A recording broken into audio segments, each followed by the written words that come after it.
कभी कभी इंसान के ज़िंदगी में ऐसे मुश्किल दौर आ जाते हैं कि उसे कुछ समझ में नहीं आता है कि क्या करना चाहिए अभी, और समस्याएं इतनी गंभीर हो जाती है कि उसका फ़िलहाल कोई समाधान नज़र भी नहीं आता है और भविष्य में भी कुछ दिखाई नहीं देता है साफ होते हुए कि आगे क्या होगा। तो ऐसे में इंसान को हिम्मत से काम लेना चाहिए, क्योंकि हर अंधेरी रात के बाद सुबह का उजाला आता है। तो हमें चाहिए कि मुश्किल दौर का सामना करें और धैर्य से, हिम्मत से अपना काम को ईमानदारी से करते रहें, ताकि जब परिस्थितियां सामान्य हो, नॉर्मल हो, तो हम जिंदगी के दौड़ में किसी दूसरे से पीछे नहीं रह जाए। कभी न कभी ये महामारी ख़त्म होगी।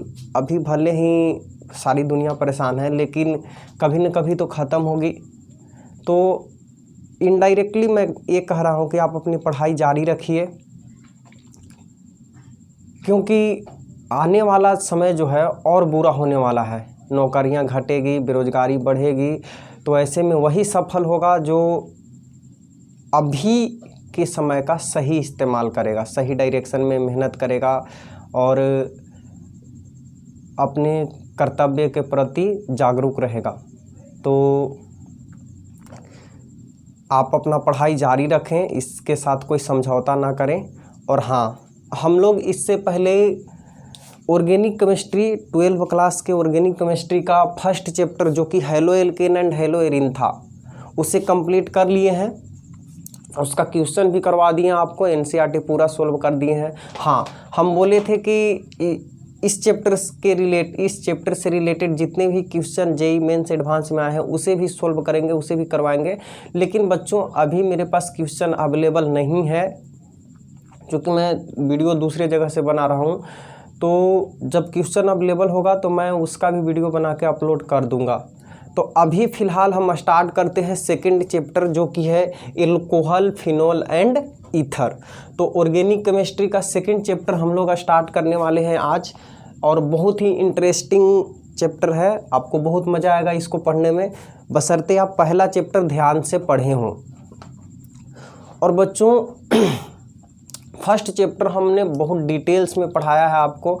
उसमें बहुत सारा मैकेनिज्म, बहुत सारे ऐसी चीज़ें भी बताई हैं जो 11th से रिलेटेड था और यहाँ ज़रूरी था, तो दोबारा मैंने वहाँ पे करवाया। SN1 reaction, SN2 reaction, E1 E2 क्या डिफरेंस है, कौन कौन ऐसे फैक्टर हैं जो SN1 SN2 को प्रभावित करते हैं, एक ही कंपाउंड में कब सब्स्टिट्यूशन, कब एलिमिनेशन हो जाता है, इन सारी चीज़ों को बड़े डिटेल में वर्णन किए हैं। तो आप चैप्टर अगर अच्छे से देख लेते हो तो समझ लो 50% ऑर्गेनिक केमिस्ट्री 12th क्लास का आपका कंप्लीट हो जाएगा। बाकी उसी के एप्लीकेशन को हम लोग प्रत्येक चैप्टर में यूज करेंगे। तो चलो आज हम स्टार्ट करते हैं अपना प्यारा से chapter alcohol, phenol and ether.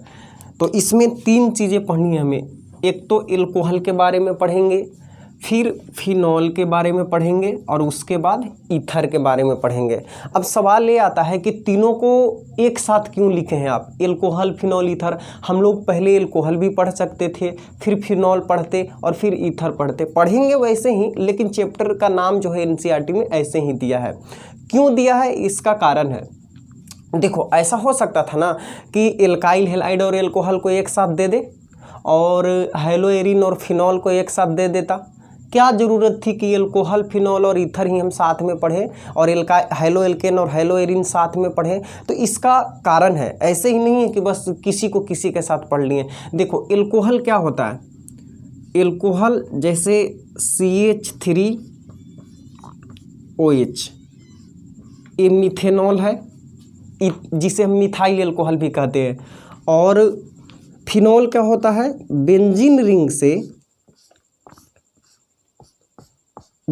Ring से जब हाइड्रोक्सिल ग्रुप OH ग्रुप जुड़ जाता है तब हम इसे फिनॉल कहते हैं।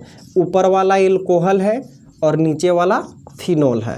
ओके, तो देखो, तो किसी भी कंपाउंड का जो केमिकल प्रॉपर्टी होता है वो डिपेंड करता है कि उसमें कौन सा फंक्शनल ग्रुप जुड़ा हुआ है। तो आप देख लो, एल्कोहल में भी हाइड्रोक्सिल ग्रुप है और फिनॉल में भी OH ग्रुप है, दोनों में OH ग्रुप है, इसे हम हाइड्रोक्सिल ग्रुप बोलते हैं। जब ये एलिफैटिक हाइड्रोकार्बन के साथ यानी मिथाइल, इथाइल, प्रोपाइल ये सब के साथ जुड़ा रहेगा तब हम इसे हाइड्रोक्सिल ग्रुप कहते हैं, और जब ये बेंजीन रिंग के साथ डायरेक्टली जुड़ा रहता है तब हम इसे फिनॉलिक ग्रुप कहते हैं। लेकिन दोनों है क्या, OH, सेम फंक्शनल ग्रुप।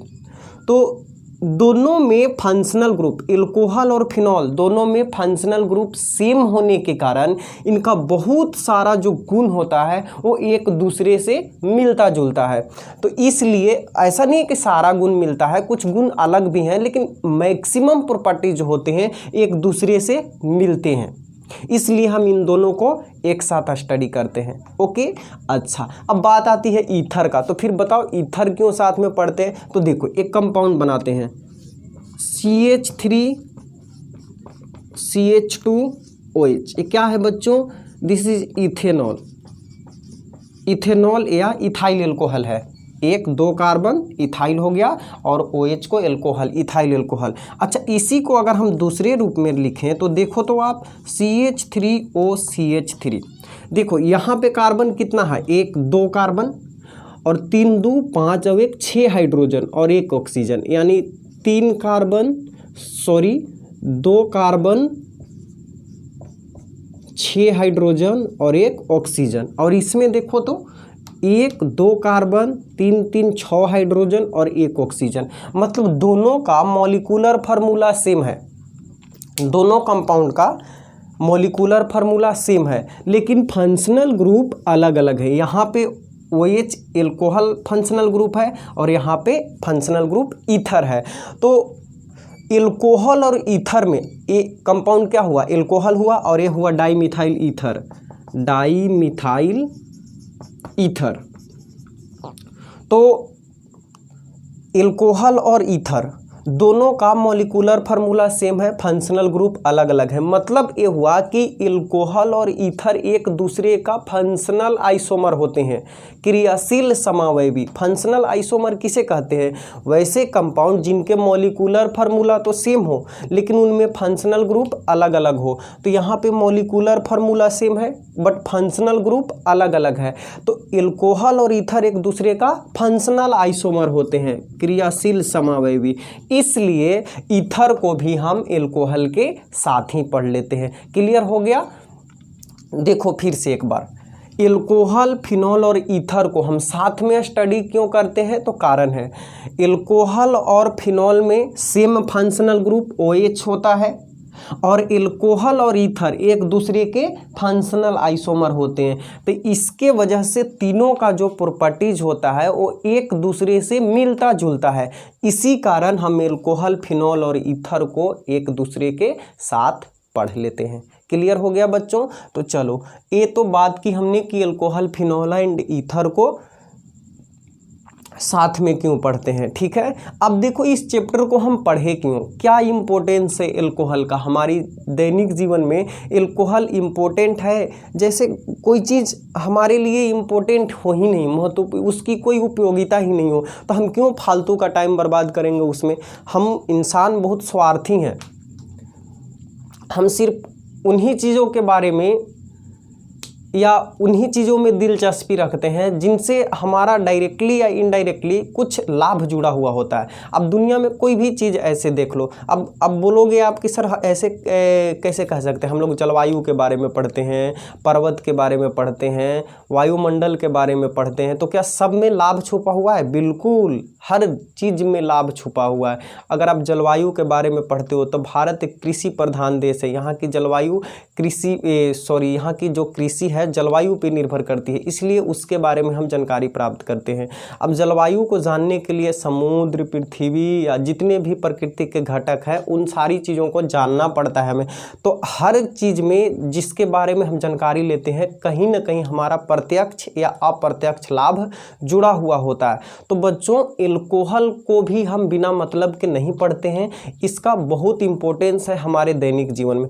पहले तो ये एक ऐसा कंपाउंड है जिससे हम बहुत सारे और अलग अलग कंपाउंड का निर्माण कर सकते हैं।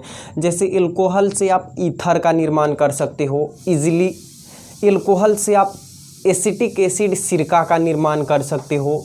और एल्कोहल जो है शराब जितने तरह का होता है, जैसे विस्की, ब्रांडी हो गया, रम हो गया, या फिर बियर हो गया, जितने भी तरह के शराब होते हैं, नशीले पदार्थ होते हैं, उसके निर्माण में एल्कोहल, एक इथाइल एल्कोहल जो होता है, इसका अहम रोल होता है। मतलब इसी से समझ लो इस शराब का निर्माण होता है।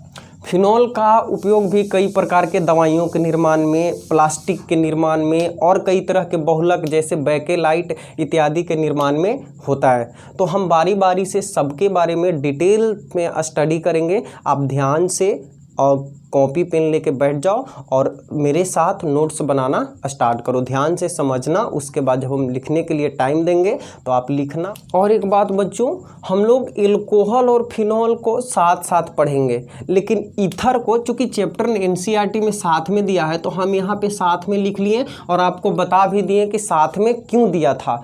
अभी हम लोग फिलहाल एल्कोहल और फिनॉल को साथ में साथ करेंगे और लास्ट में ईथर को करेंगे, सबसे लास्ट में। यानी समझ लो हम अभी एल्कोहल और फिनॉल पढ़ रहे हैं, चैप्टर समाप्त होने के बाद फिर ईथर पढ़ेंगे, उसके बाद क्वेश्चन डिस्कस करेंगे। हाँ, बीच बीच में भी क्वेश्चन डिस्कस करेंगे, जिस टॉपिक को पढ़ाएंगे उससे रिलेटेड जो भी क्वेश्चन आएगा हम लोग साथ में करते चलेंगे। तो आपको कंप्लीट स्टडी यहाँ पे कराया जाएगा, कहीं और जाने की आवश्यकता नहीं है, सिर्फ ध्यान से लेक्चर को देखिए। तो चलिए हम लोग स्टार्ट करते हैं। तो सबसे पहले तो हम ये जानते हैं कि एल्कोहल और फिनॉल होते क्या हैं।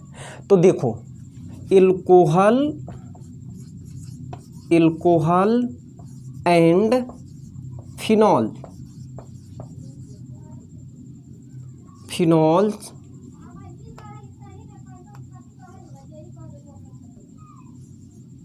alcohols and phenols are formed by replacing one or more hydrogen atoms from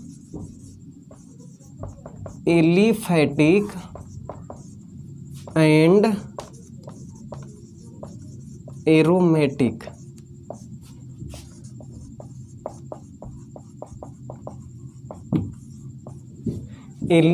and aromatic hydrocarbon by OH group. देखो क्या लिखा हुआ है, alcohols and phenols are formed by replacing one or more hydrogen atoms from aliphatic and aromatic hydrocarbons by OH group respectively. मतलब क्या हुआ कि जब एलिफैटिक मतलब खुली श्रृंखला वाले open chain compound and aromatic यानी बेंजीन रिंग, तो जब एलिफैटिक एंड एरोमेटिक हाइड्रोकार्बन से क्रमशः हाइड्रोजन परमाणु को, कितने हाइड्रोजन, एक या एक से अधिक हाइड्रोजन परमाणु को OH ग्रुप के द्वारा रिप्लेस कर दिया जाता है। किसके द्वारा? OH ग्रुप के द्वारा। तो OH ग्रुप के द्वारा रिप्लेस करने के बाद जो नया कंपाउंड मिलता है उसे हम क्रमशः एल्कोहल एंड फिनॉल कहते हैं। कहने का मतलब ये हुआ कि जब आप एलिफैटिक हाइड्रोकार्बन से हाइड्रोजन को हटा के उसके जगह पे OH जोड़ दोगे तो जो कंपाउंड बनेगा उसे हम एल्कोहल बोलेंगे, और एरोमेटिक हाइड्रोकार्बन से हाइड्रोजन को हटाकर OH जोड़ोगे तो जो नया कंपाउंड बनेगा उसे हम फिनॉल बोलेंगे। मतलब ये हुआ कि जब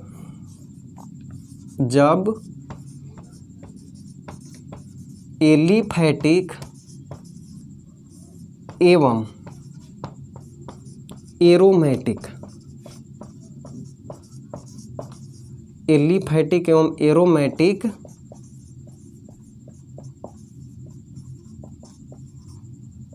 हाइड्रोकार्बन से एक या एक से अधिक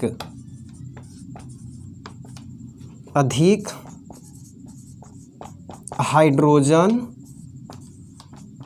को OH समूह के द्वारा OH समूह के द्वारा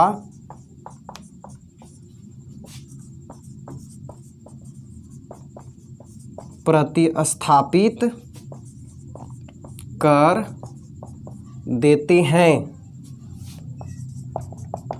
तो क्रमशः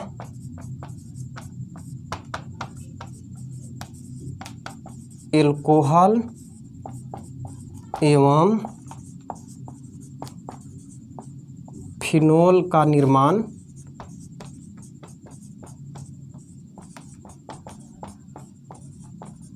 होता है।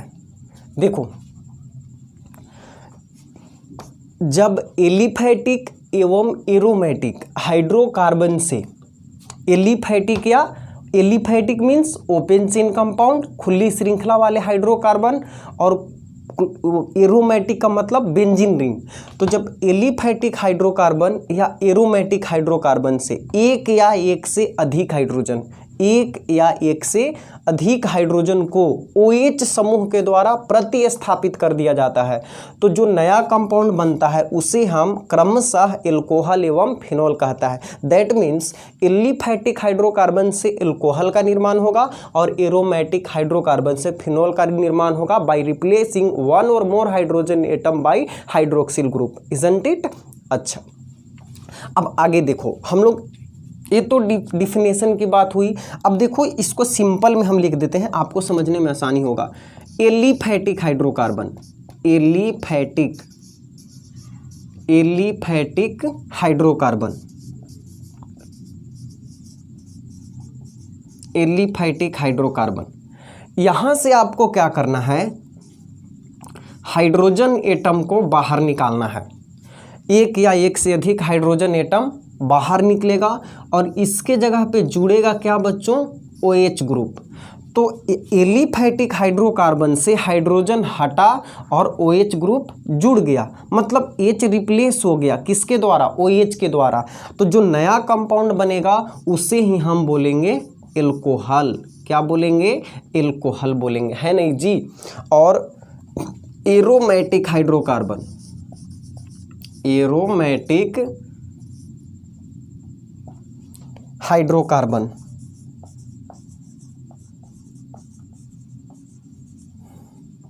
यहां से हाइड्रोजन रिप्लेस होगा OH के द्वारा, तो जो न्यू कंपाउंड बनेगा उसे हम बोलेंगे फिनोल। क्या बोलेंगे, फिनोल।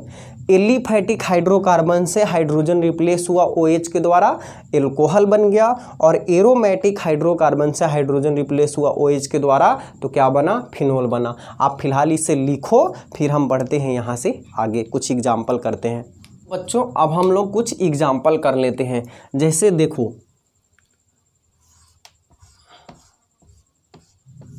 CH4, ये क्या है, एक एलिफैटिक हाइड्रोकार्बन है, मीथेन। क्या है, methane.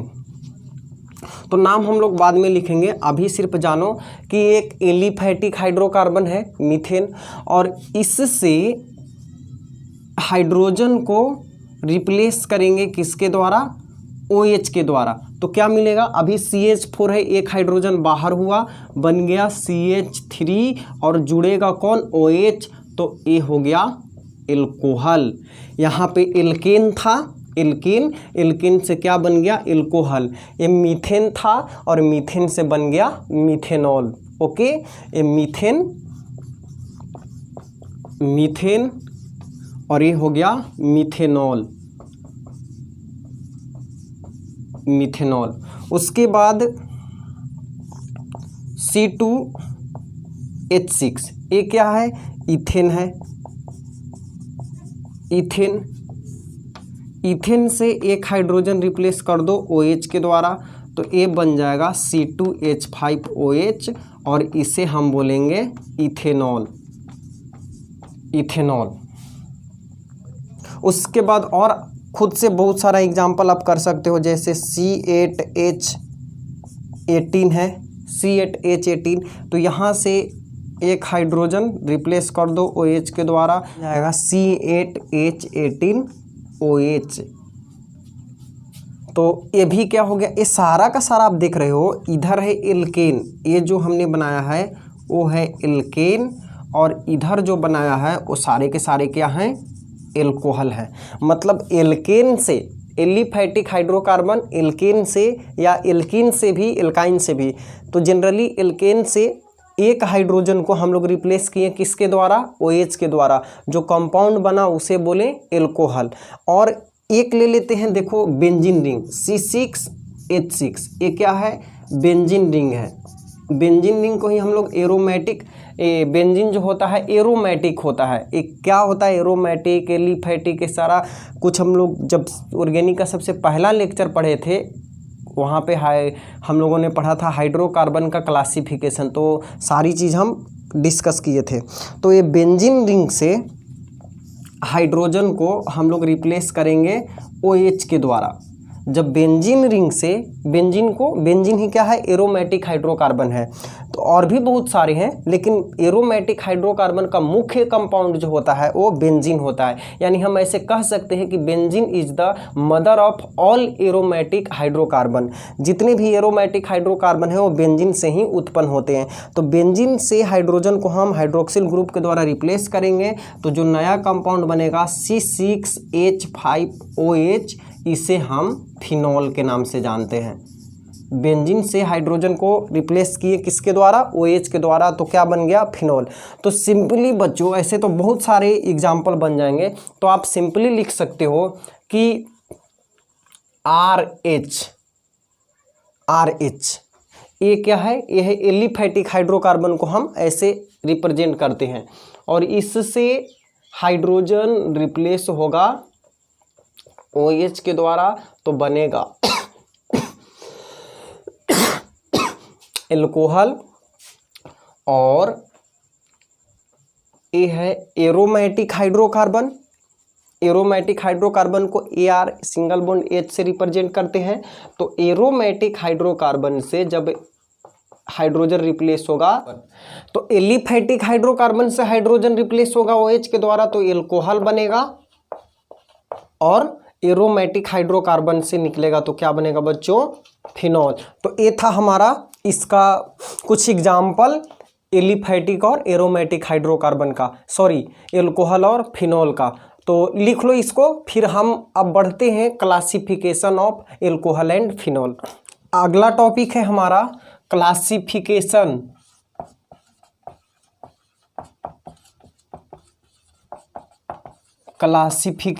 Of alcohol and phenol.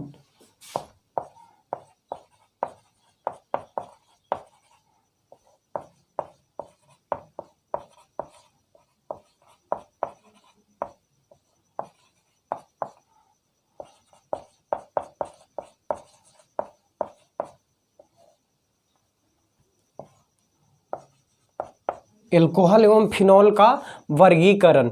तो देखो कई प्रकार से हम इसका क्लासिफिकेशन करेंगे। जैसे सबसे पहला classification on the basis of number of OH group present, या नंबर ऑफ OH ग्रुप सिर्फ लिख दो। OH समूह के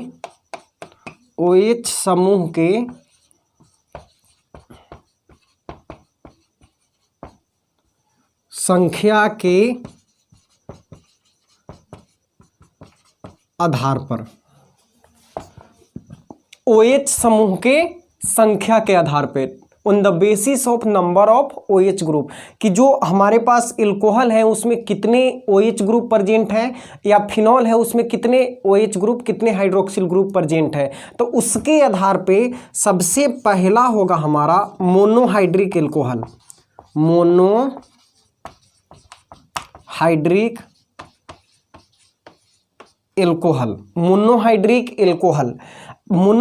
एल्कोहल हिंदी में भी यही बोलोगे, मोनोहाइड्रिक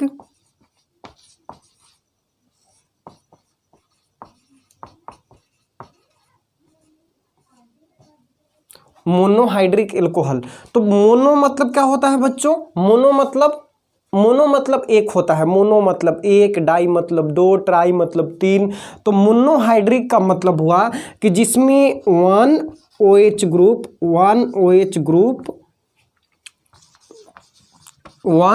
ग्रुप इज प्रेजेंट।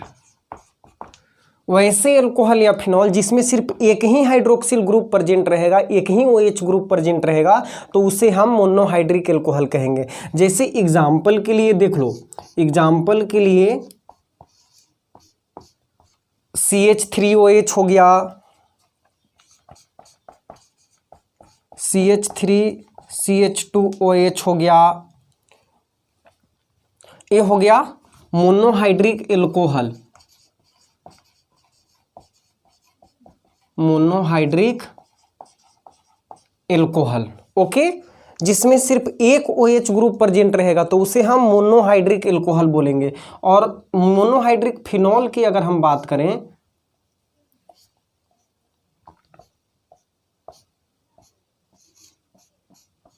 देखो तो इसमें बेंजीन रिंग है और बेंजीन में कितने OH जुड़ा हुआ है? सिर्फ एक ही। तो इसे हम बोलेंगे मोनोहाइड्रिक फिनॉल। ये मोनोहाइड्रिक एल्कोहल हो गया, मोनोहाइड्रिक फिनॉल, या आप सिंपली इसे फिनॉल के नाम से भी जान सकते हो, बोल सकते हो, इसे सिंपली फिनॉल भी बोल सकते हो। तो ये हो गया हमारा मोनोहाइड्रिक, जिसमें सिर्फ एक एल्कोहल प्रेजेंट रहेगा। दूसरा है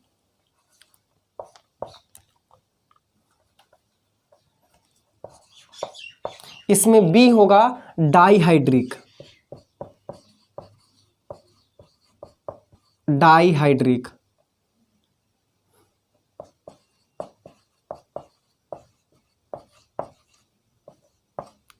डाईहाइड्रिक में क्या होगा?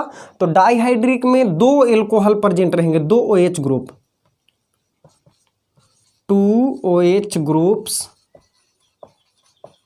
Are present.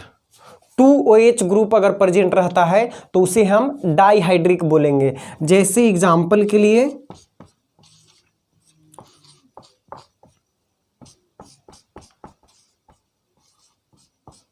CH2OH, ये क्या हो गया? डाईहाइड्रिक एल्कोहल हो गया, क्योंकि इसमें कितने ग्रुप हैं? दो ग्रुप हैं, दो OH ग्रुप हैं, तो इसे हम डाईहाइड्रिक एल्कोहल के नाम से जानते हैं। और उसके बाद अगर फिनॉल की हम बात करें तो देखो ये हमारा हो गया डाईहाइड्रिक फिनॉल, ये डाईहाइड्रिक एल्कोहल हो गया और ये डाईहाइड्रिक फिनॉल हो गया। उसके बाद C पॉलीहाइड्रिक, पॉलीहाइड्रिक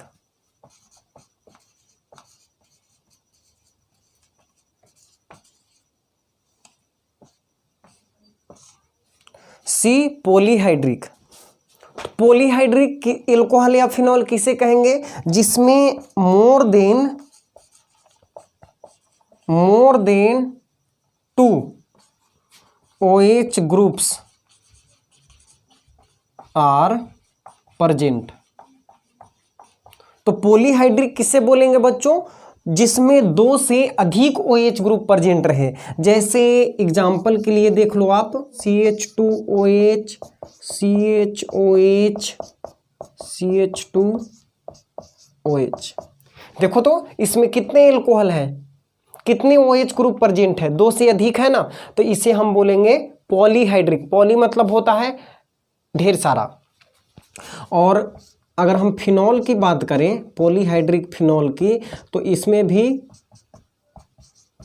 दो से अधिक OH ग्रुप प्रेजेंट रहेंगे। हम सबका नाम भी बताएंगे आपको जब हम इसका नोमेनक्लेचर पढ़ेंगे। तो इन सारे कंपाउंड का नाम बहुत इंपॉर्टेंट है। जैसे इसको हम लोग इथाइलिन ग्लाइकोल के नाम से जानते हैं, इसे केटिकोल के नाम से जानते हैं। तो ये सारे नाम इंपॉर्टेंट है, देखेंगे। तो ये हुआ classification on the basis of number of OH group present. तो OH समूह के संख्या के आधार पे अगर हम बात करें तो एल्कोहल या फिनॉल मोनोहाइड्रिक हो सकते हैं, मोनोहाइड्रिक जिसमें एक OH ग्रुप रहेगा, और डाईहाइड्रिक हो सकते हैं जिसमें 2 OH ग्रुप प्रेजेंट रहेंगे, और पॉलीहाइड्रिक हो सकते हैं जिनमें 2 से अधिक OH ग्रुप प्रेजेंट रहते हैं। अब बढ़ते हैं यहाँ से आगे। सेकेंड क्लासिफिकेशन हम लोग किसके आधार पे करेंगे, तो वो करेंगे type of COH bond on the basis of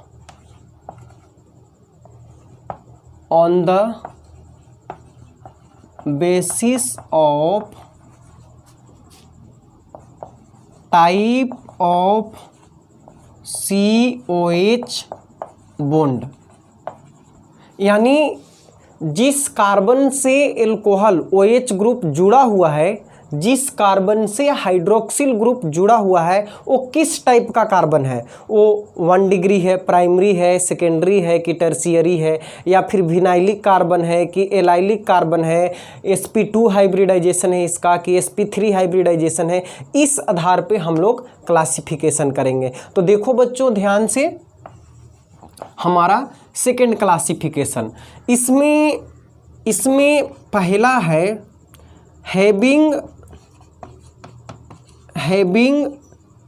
CsP3OH bond. अब इसका मतलब क्या हुआ, इसका मतलब हुआ कि OH ग्रुप जो है वो वैसे कार्बन से जुड़ा हुआ है जिसका हाइब्रिडाइजेशन sp3 है। ध्यान रहे इस पॉइंट को समझना, इसको समझना, इसका मतलब क्या है, यही मेन है।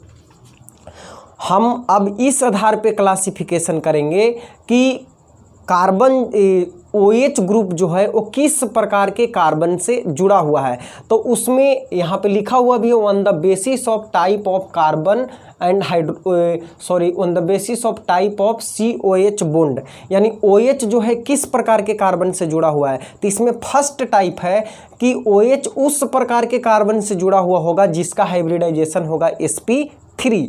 अब sp3 हाइब्रिडाइजेशन का मतलब क्या हुआ, तो कार्बन जिसका चारों बॉन्ड सिंगल सिंगल होगा, चारों सिग्मा बॉन्ड होगा, तो सिग्मा बॉन्ड होगा तो sp3 बोलेंगे। ये हम बताए हैं, पहला लेक्चर जो था ऑर्गेनिक का जो बेसिक केमिस्ट्री था इंट्रोडक्शन, वहाँ पे हाइब्रिडाइजेशन निकालना सिखाए हैं आपको।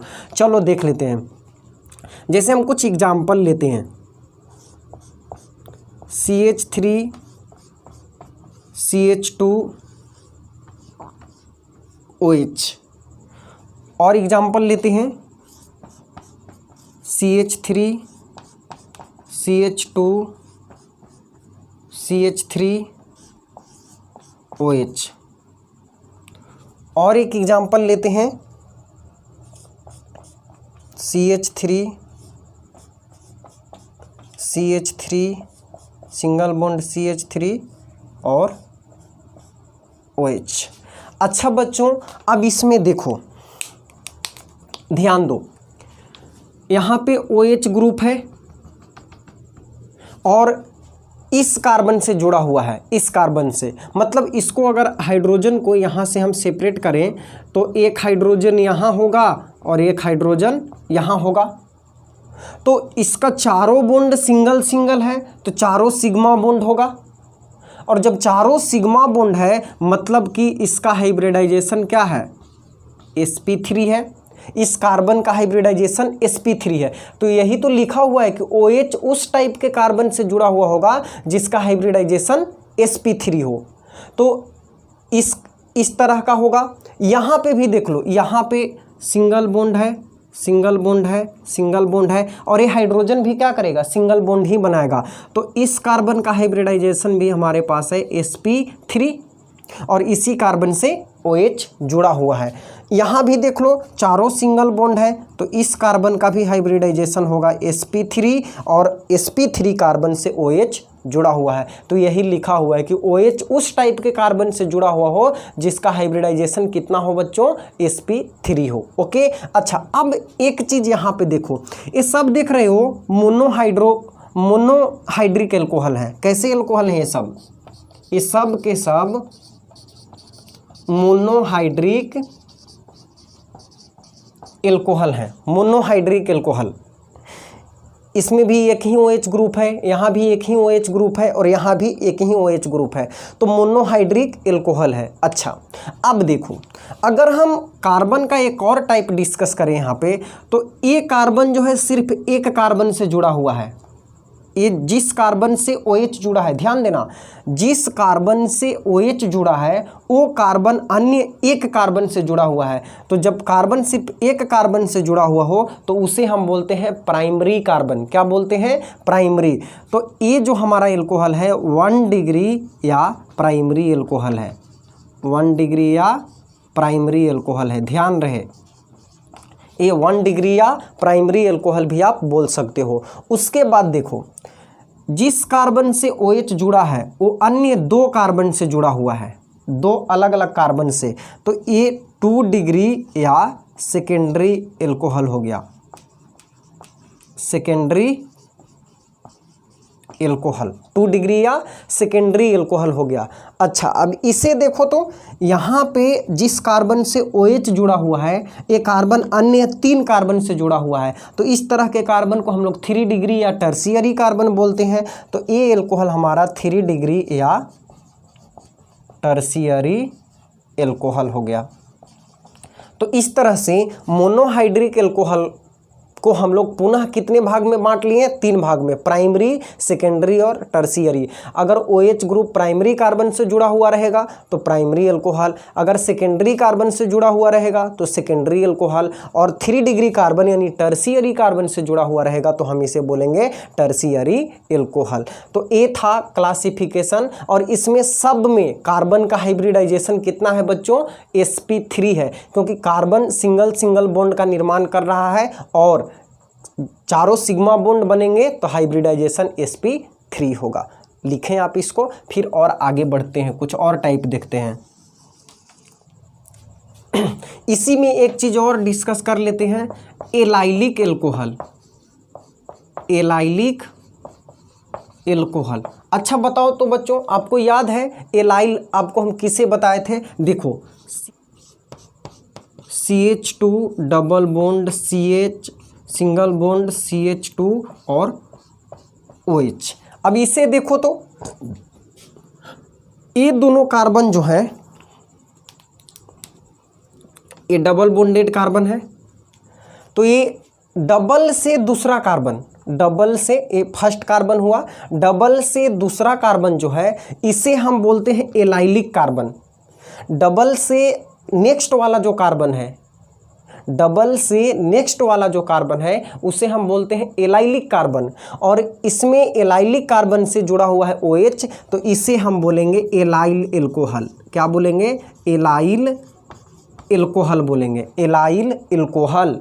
और यहाँ भी देख लो, इस कार्बन का जो हाइब्रिडाइजेशन है, इस कार्बन का हाइब्रिडाइजेशन वो क्या होगा? sp3 होगा, क्योंकि इधर सिंगल बॉन्ड इधर सिंगल बॉन्ड और 2 हाइड्रोजन है तो हाइड्रोजन भी क्या बनाएगा? सिंगल बॉन्ड ही बनाएगा। तो इस तरह से इस कार्बन का चारों बॉन्ड सिग्मा बॉन्ड होगा, तो इसका भी हाइब्रिडाइजेशन क्या होगा? sp3। तो इस तरह से एलाइल एल्कोहल हमने जाना। अब हम लोग बी देखते हैं, जिसमें कार्बन का हाइब्रिडाइजेशन sp2 होगा, CsP2OH बॉन्ड, CsP2OH बॉन्ड। अब वैसे कंपाउंड हम लोग देखेंगे जिसमें OH उस कार्बन से जुड़ा हुआ हो जिसका हाइब्रिडाइजेशन sp2 हो। जैसे एग्जाम्पल के लिए देख लो,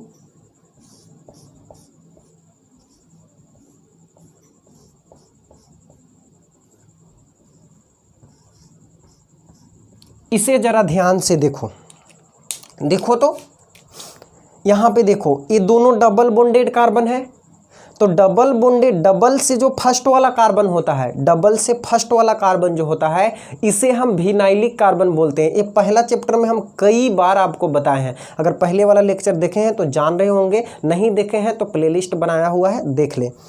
तो डबल से फर्स्ट वाला जो कार्बन होता है इसे विनाइलिक कार्बन बोलते हैं, और विनाइलिक कार्बन के साथ OH जुड़ा हुआ है तो इसे हम बोलेंगे विनाइल एल्कोहल। क्या बोलेंगे बच्चों? विनाइल एल्कोहल बोलेंगे। ये हो गया विनाइल एल्कोहल। और इसमें अगर कार्बन का हम हाइब्रिडाइजेशन देखें तो देखो, इधर सिंगल बॉन्ड है यानी सिग्मा बॉन्ड है, 2 हाइड्रोजन सिंगल बॉन्ड बनाएंगे यानी सिग्मा बॉन्ड बनाएंगे, और इधर डबल बॉन्ड है तो एक सिग्मा और एक पाई हो गया। तो हाइब्रिडाइजेशन में हम लोग पाई बॉन्ड को काउंट नहीं करते हैं। तो एक यहाँ सिग्मा और एक यहाँ सिग्मा, 2, और यहाँ पे एक ही हाइड्रोजन होगा, 2 1 3 1 4 बॉन्ड, तो एक इधर 2 और एक हाइड्रोजन सिग्मा बॉन्ड बनाएगा। 3 सिग्मा जब होता है तो हम आपको बताए हैं कि हाइब्रिडाइजेशन होता है sp2। चारों के चारों सिग्मा बॉन्ड तो sp3, 3 सिग्मा तो sp2, और सिर्फ 2 सिग्मा तो sp। तो यहाँ पे देख लो, OH उस कार्बन से जुड़ा हुआ है जिसका हाइब्रिडाइजेशन क्या है? sp2 है। तो इस तरह का क्लासिफिकेशन भी हम कर सकते हैं। उसके बाद एक और एग्जाम्पल हम एरोमेटिक में देते हैं, फिनॉल में। देखो फिनॉल भी वही होता है।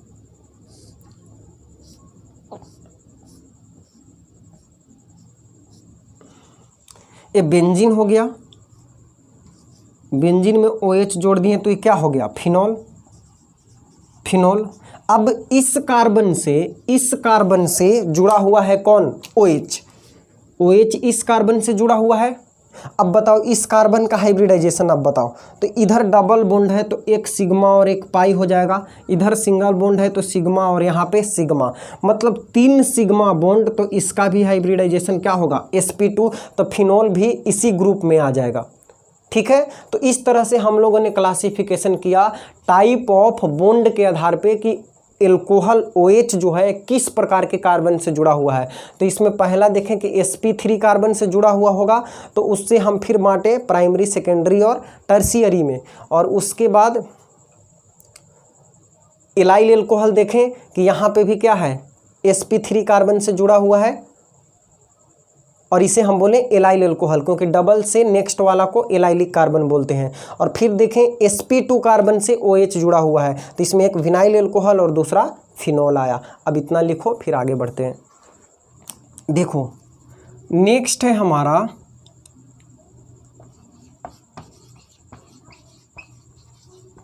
Benzyl alcohol.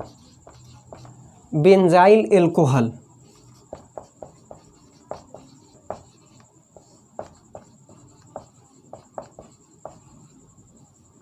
अभी बेंजाइल एल्कोहल क्या होता है? तो बेंजाइल एल्कोहल तो समझ रहे हो, OH ग्रुप जुड़ जाएगा किस में? बेंजाइल में। लेकिन बेंजाइल है क्या? तो देखो एकदम सिंपल में बताते हैं, हम पहले भी आपको बताए हैं। ए है अपना प्यारा सा टोलुइन CH3। बेंजीन रिंग में जब एक मिथाइल ग्रुप जुड़ जाता है तो इसे हम बोलते हैं टोलुइन। और जब टोलुइन से एक हाइड्रोजन बाहर हो जाता है तब क्या बनेगा? CH2 A बनेगा। एक हाइड्रोजन बाहर हो गया, तो टोलुइन से एक हाइड्रोजन बाहर होने के बाद जो कंपाउंड बचता है उसे हम बोलते हैं बेंजाइल। अच्छा, हमारा काम तो हो गया, इतना ही जानना था, लेकिन आपको कुछ और हम आगे बताते हैं। जब बेंजाइल से एक हाइड्रोजन और बाहर निकाल दोगे तो क्या बनेगा बताओ? तो बनेगा CH बचेगा। 2 हाइड्रोजन, एक यहाँ बाहर हो गए, तो अब एक हाइड्रोजन बचा, इसे हम बोलते हैं बेंजल। टोलुइन से एक हाइड्रोजन निकला तो बेंजाइल, बेंजाइल से भी एक हाइड्रोजन निकल गया तो बेंजल। अभी एक हाइड्रोजन और बचा हुआ है तो इसे भी आप बाहर कर दो तो क्या बनेगा? एक भी हाइड्रोजन नहीं बचेगा, सिर्फ कार्बन बचेगा। तो ये जो कंपाउंड हुआ बच्चों, इसे हम बोलते हैं बेंजो। क्या बोलते हैं? बेंजो। तो टोलुइन, बेंजाइल, बेंजल और बेंजो, ये याद रखना काम आता है। अब बेंजाइल एल्कोहल किसे कहेंगे? तो देखो पहले एक बेंजाइल बना लो, CH2 और इसमें जोड़ दो क्या? OH, तो हो गया बेंजाइल एल्कोहल। क्या हो गया? बेंजाइल एल्कोहल हो गया। बेंजाइल एल्कोहल इसमें भी आप प्राइमरी सेकेंडरी टर्शियरी कर सकते हो। जैसे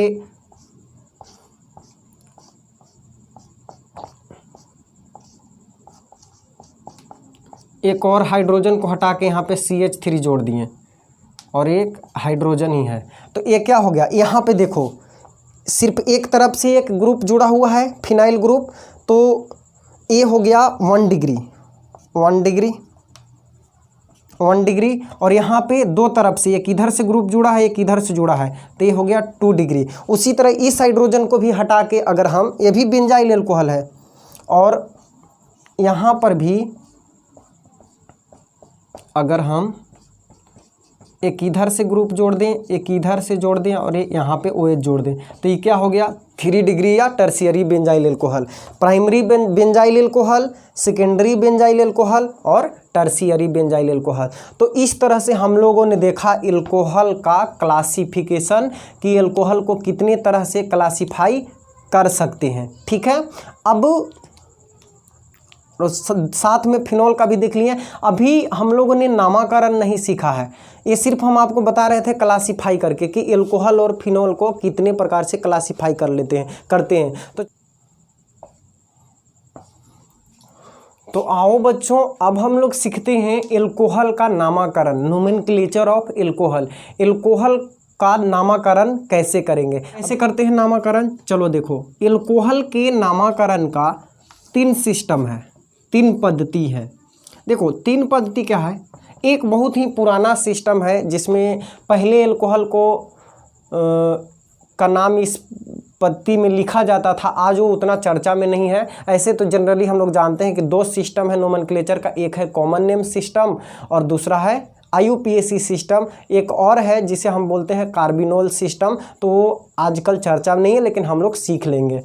तो देखो इसमें पहला है कॉमन नेम, तो ये 3 तरह से हम अल्कोहल का नाम लिख सकते हैं। अब कॉमन नेम सिस्टम में जो अल्कोहल का नाम होता है इसे हम, तो बच्चों हम अल्कोहल का नामकरण 3 तरीके से कर सकते हैं। एक कॉमन नेम सिस्टम के अकॉर्डिंग, दूसरा IUPAC सिस्टम के अकॉर्डिंग, और तीसरा जो है जो कि पुराना है आजकल चर्चा में नहीं है, इसे हम कार्बिनोल सिस्टम बोलते हैं, कार्बिनोल पद्धति। तो कॉमन नेम सिस्टम में बच्चों अल्कोहल को हम लोग बोलते हैं एल्काइल अल्कोहल। क्या बोलते हैं, एल्काइल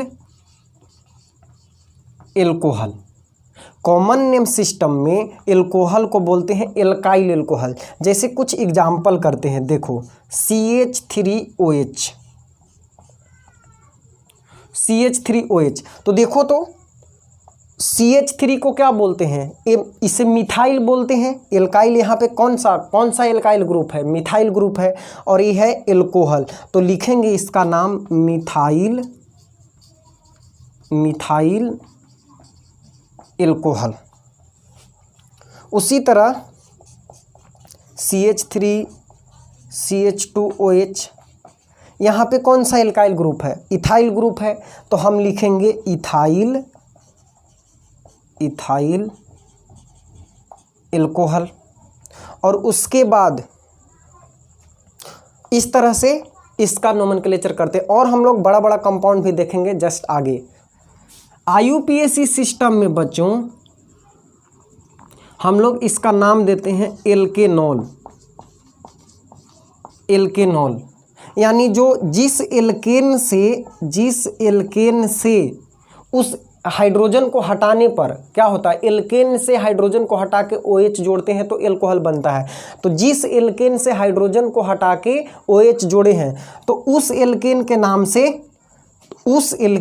नाम से E को हटाकर -E और +OL कर देते हैं, तो नाम हो जाता है क्या, एल्केनॉल। एल्केन से E को हटा के और उसमें OL जोड़ देते हैं, एल्केनॉल हो जाता है। जैसे देखो A क्या है, मीथेन, और मीथेन से एक हाइड्रोजन को हटा के और हम इसके जगह पे जोड़ देते हैं OH। तो अभी हमने देखा कि कॉमन नेम सिस्टम में इसे एल्काइल एल्कोहल बोलते हैं। तो कौन सा एल्काइल है? मिथाइल है, और यहाँ पे OH है तो मिथाइल एल्कोहल। लेकिन IUPAC सिस्टम में ऐसे नहीं लिखेंगे। IUPAC सिस्टम में हम एल्केन का जो नाम है उसमें से E को हटाकर उसमें OL जोड़ देंगे। तो इसका नाम क्या था एल्केन का? मीथेन। मीथेन से एक हाइड्रोजन हटाए हैं, तो मीथेन जो नाम है मीथेन, इससे E को हटा दो और जोड़ दो OL, तो इसका नाम हो गया मिथेनॉल। उसके बाद सेकेंड एग्जाम्पल CH3CH2OH, 2 कार्बन है, इथेन होगा, इथेन, और E को हटा के क्या जोड़ देंगे? OL, तो इसका नाम होगा इथेनॉल। अब देखो कार्बिनोल सिस्टम की चर्चा हम यहीं पे पूरा कर लेते हैं, उसके बाद फिर इन दोनों के बारे में डिटेल्स में जानेंगे और ढेर सारा नामकरण करेंगे। देखो in this system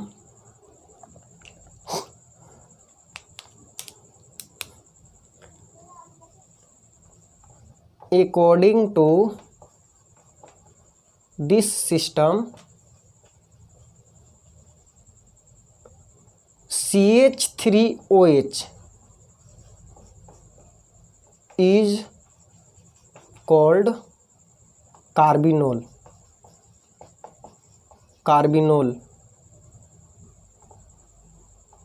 and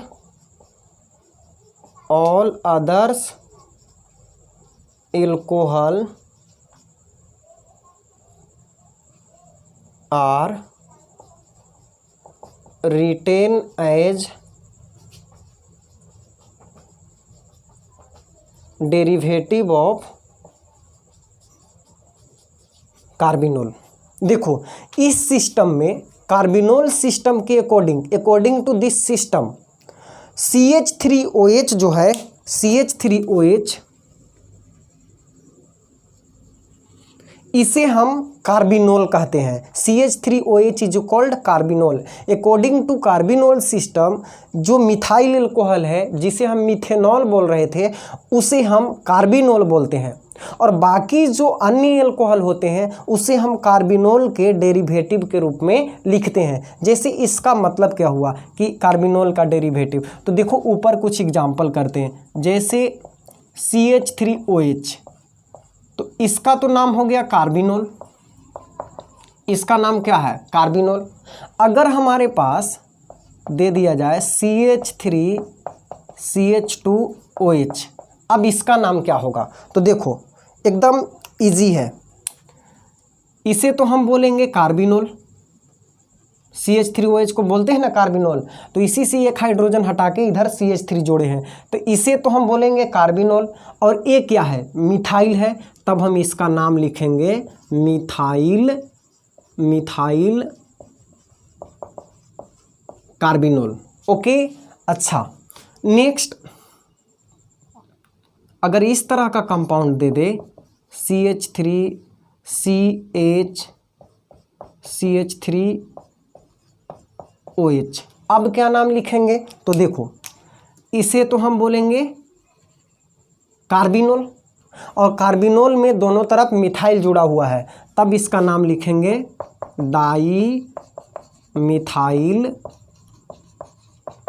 dimethyl carbinol. Okay, तो ये था हमारा कार्बिनोल सिस्टम।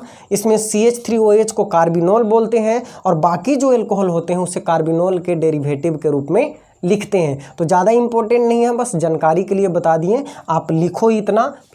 अच्छा बच्चों, आज हम लोगों ने एल्कोहल के बारे में, फिनॉल, एल्कोहल और फिनॉल क्या होते हैं उसके बारे में पढ़ा, और हमने इसका क्लासिफिकेशन किया।